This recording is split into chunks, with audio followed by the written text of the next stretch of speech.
They say when you hit a note on your guitar, you hit a chord or whatever, or got a capo on. They say nothing from where you're chording it or the capo is back to the nut makes any difference. And if you believe that, you'd be wrong. Ooh.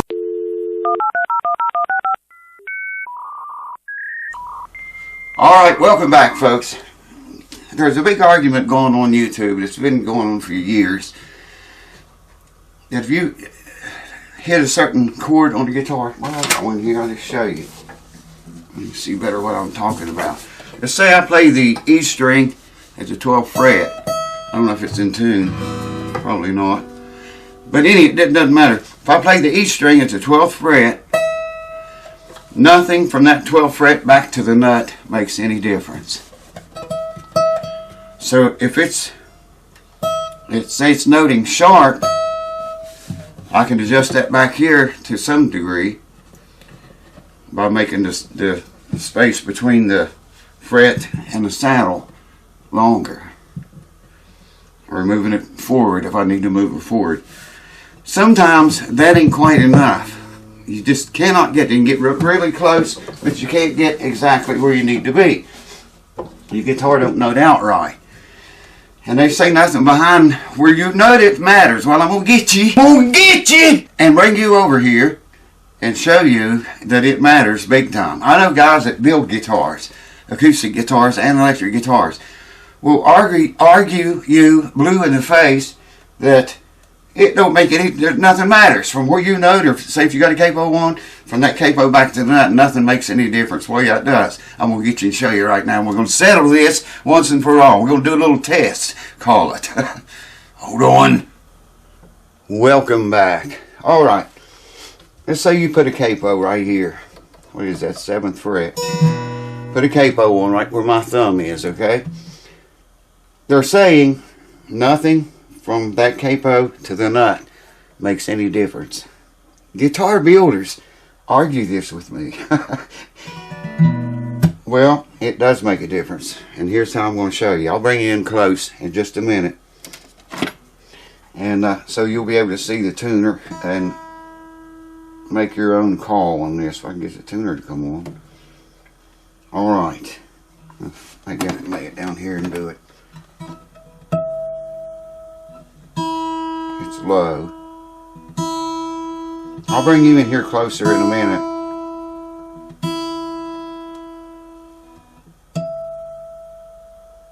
It's a little sharp, I think.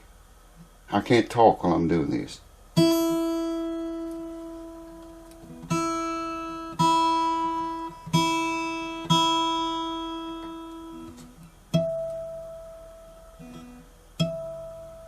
Now it's flat.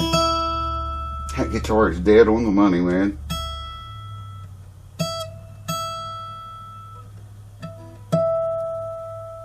If I push too hard on the string, it goes short. Anyways, the point I'm talking about, we'll use the first string. It's E string, it's tuned to E.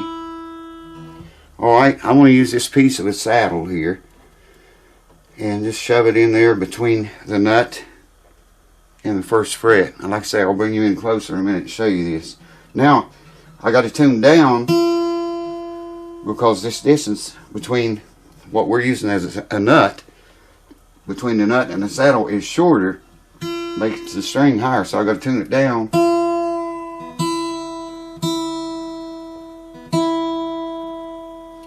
And that's going to completely throw this note off. Wow, it's reading it like an E flat, a sharp E flat. Just that much. Let me get everything set up so you can see it. I'm going to do the same thing and let you look at the tuner, okay? Hold on, I'll figure out a way to do it. Hold on. Hopefully you can see the tuner a little bit better there.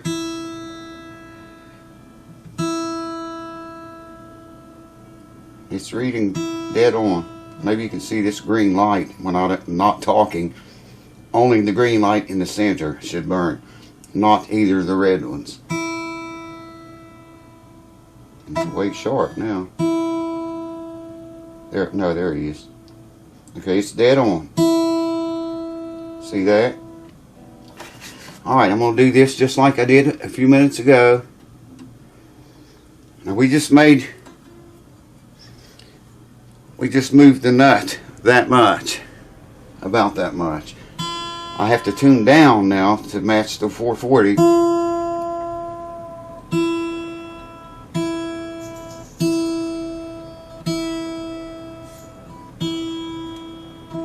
Sorry for the heat. Fan noise. I can't talk.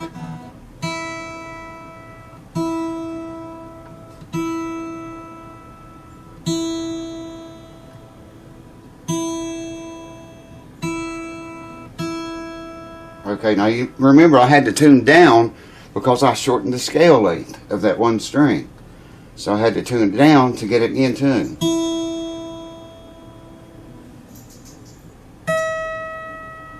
Hear how flat that is?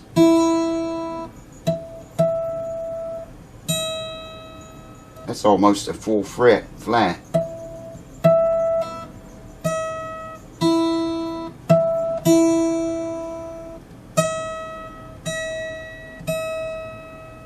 Wow, that's way flat, man. Same happens if you follow your nut, so the string breakaway angle, or where it leaves the nut, where the string leaves the nut, you have the width of the nut to follow that. You can make the string leave the nut way up here on the side of the keys, or way down here, or anywhere in between. That makes a big difference. You see what a huge, ungodly difference it makes, just, you know, moving the nut that much. Let's slide it back here. Just, if I slide it much farther than that, it's going to pop out of the slot. The slot is holding it.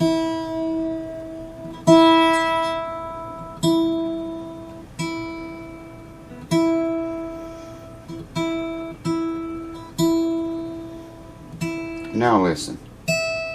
See, it's flat. That's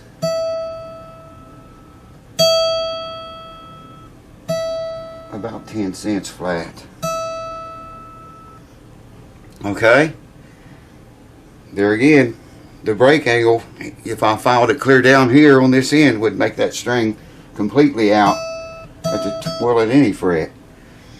By taking it out, see, I got to tune up to it now.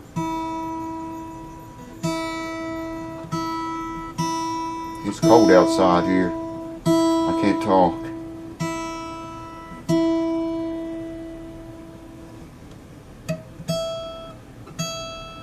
See that green light? It's a little bit flat. Tuned a little bit flat, that's why.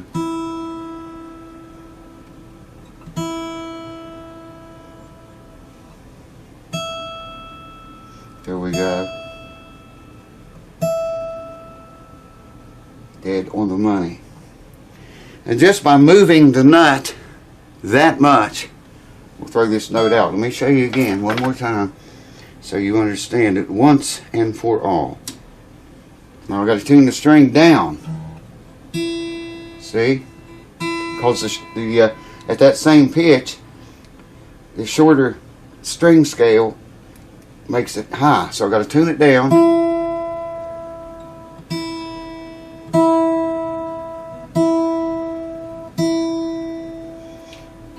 This distance from here to here, the saddle, is the same. But see how flat that note is? It's because I shortened the scale. So when you make a note or a capo on your guitar, that makes a huge difference on how it notes out. See, it's in tune. Hope y'all can see that okay. At least see the green light. It's a little bit flat maybe. Let me bring it up. Can you see the light? The green light in the middle right here. Two red ones indicates flat and sharp.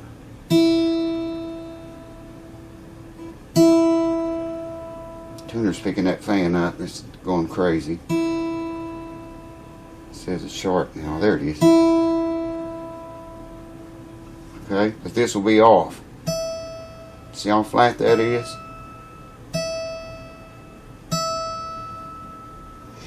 It's because I shortened the scale length. If I pull this out and go back to normal, tune it up,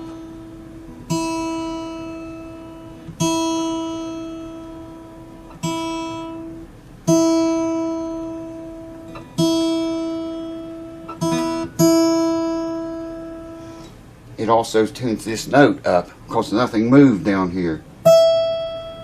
See?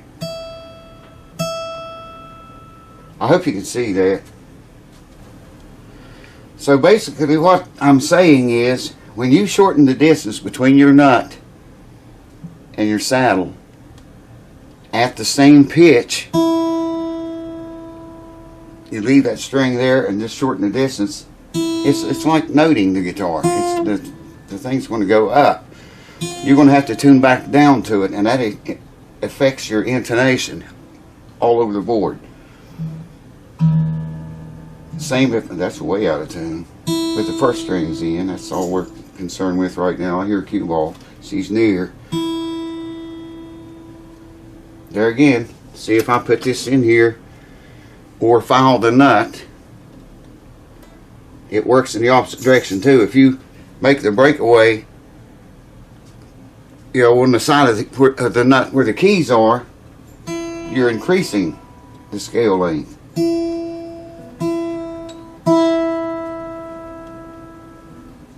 Now listen how low. It's about 15-20 cents flat.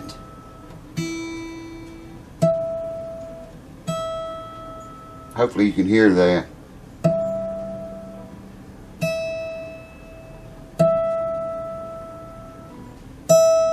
It's flat. So there you have it, my fine feathered YouTube chicklets. If you shorten the scale or lengthen it and tune to A440 and the frets stay in the same place, the saddle stays in the same place, up behind where you note the guitar does make a huge difference.